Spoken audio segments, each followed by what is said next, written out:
Assalamualaikum sobat, gimana nih kabarnya hari ini? Semoga kalian semua dalam keadaan sehat selalu, banyak rezekinya, and tidak kurang suatu apapun ya.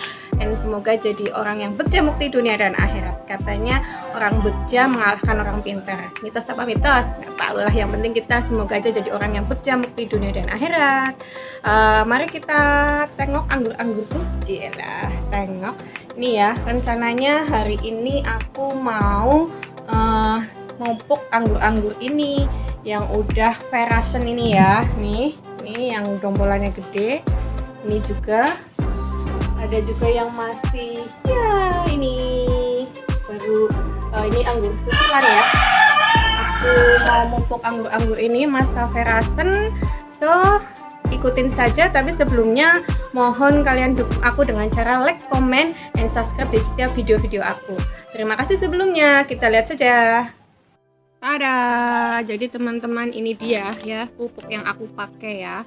Aku mau mupuk tanaman anggur yang di depan pada masa verasen ya. Tapi sebelum itu aku mau cerita dulu nih pada sama teman-teman semua ya.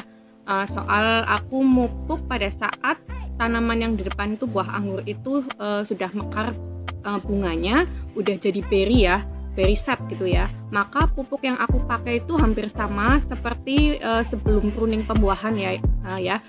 Untuk pengisian berry itu sebaiknya pakai yang tinggi unsur K-nya ya, kaliumnya ya. Ada banyak pilihan seperti yang satu ini KNO3 putih ya.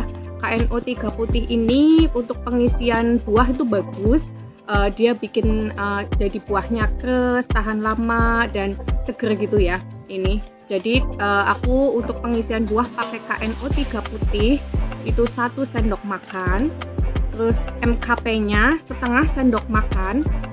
Kenapa aku pakai MKP masih? Karena apa? Biasanya itu kadang bunga-bunga yang muncul itu bunga-bunganya ada kendala gitu ya, kadang nggak jadi atau gimana, jadi kadang aku potong mundur, jadi aku butuh masih unsur P-nya ini untuk pembentukan bunga ya.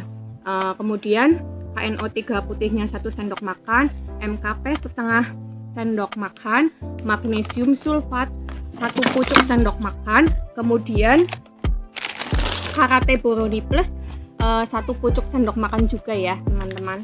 Itu yang pupuk aku pakai dan aku campur dengan 10 liter air. Tapi hati-hati ya, 10 liter air itu janganlah teman-teman tuang semua ke dalam media tanamnya ya. Nanti kan jadi bisa berenang itu anggurnya ya. Maksudnya bukan gitu. Maksudnya 10 dari liter air itu kita bagi dari kebutuhan tanaman itu setiap hari. Misalnya kebutuhannya setiap hari adalah 3 liter. Maka aku siramkan tuh 3 liter pupuk itu. Kemudian besoknya 3 liter lagi. Besoknya lagi 3 liter lagi sehingga 10 liter itu udah habis gitu. Jangan dituang semuanya, nanti perakarannya jadi nggak bagus ya kalau terlalu banyak air ya. Gitu aja, sesuaikan dengan kebutuhan air kita setiap harinya. Itu untuk pengisian berry-nya. Tapi setelah berry itu udah verasen ya, mulai berubah warna ya. Kalau KNO3 putih ini kan unsur K-nya didampingi sama N. Karena didampingi sama N jadi dia bikin keras sama bikin seger gitu ya. Tapi bagaimana kalau kepengen manis lagi? Aku biasanya itu unsur K-nya ini aku nggak dampingin lagi sama N. Jadi KNO3 putihnya ini aku stop kalau udah masa verasen. Aku ganti sama ini Merauke SOP, yaitu kandungannya K sama S. Jadi bukan N lagi pendampingnya K ini, S. Ini bikin untuk membikin jadi manis dan aroma. Jadi manis dan aroma ini untuk Merauke SOP. Bisa juga pakai KCL. Kenapa aku nggak pakai KCL? Karena KCL itu mengandung klor. Jadi klor itu nanti kurang bagus untuk perkembangan tanaman anggur atau menghambat pertumbuhan tanaman anggur kalau dipakai secara terus-menerus. Jadi lebih aman kalau pakai SOP saja dari Merauke ya. Maaf saya ini nggak endorse ya. Jadi Merauke ini aku pakai 1 sendok makan, nanti dicampur sama magnesium sulfat. Kenapa? Biasanya unsur yang istilahnya positif, maksudnya valid dan konsisten untuk membuat manis buah itu adalah unsur K, kalium sama magnesium sulfat.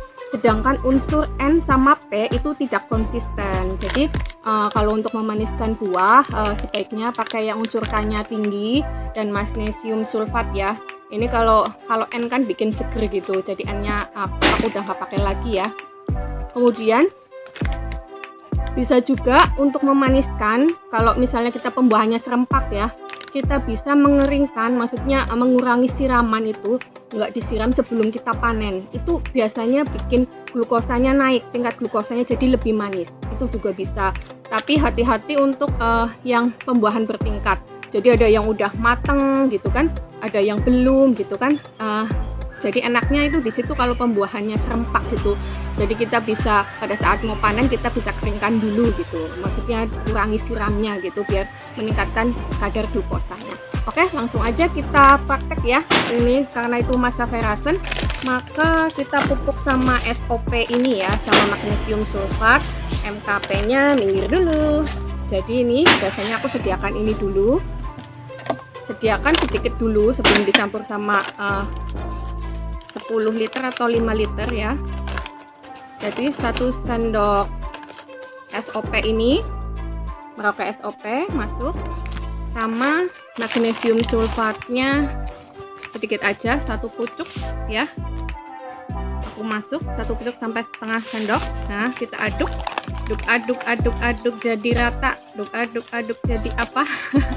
Jadi manis. Amin. Oke, wah kelinciku yang satu kabur. Setelah rata baru dimasukkan ke campur dengan 5 liter atau 10 liter. Kalau 5 liter di sana planter bag 100 liter bisa langsung, tapi kalau 10 liter bisa sampai 2-3 hari ya. Kenapa pakai air yang banyak? Biar kita biasakan pupuk itu dengan campuran yang banyak dengan dosis kecil, maksudnya biar nggak OD gitu loh, biar aman, biar tanaman yang kita rawat tiap hari itu posisinya aman, nggak overdosis pupuk. Kalau overdosis pupuk bisa sampai meninggal meninggal maksudnya mati, kan kita yang rugi ya gitu. Oke, adonan udah jadi, kita langsung saja aplikasikan.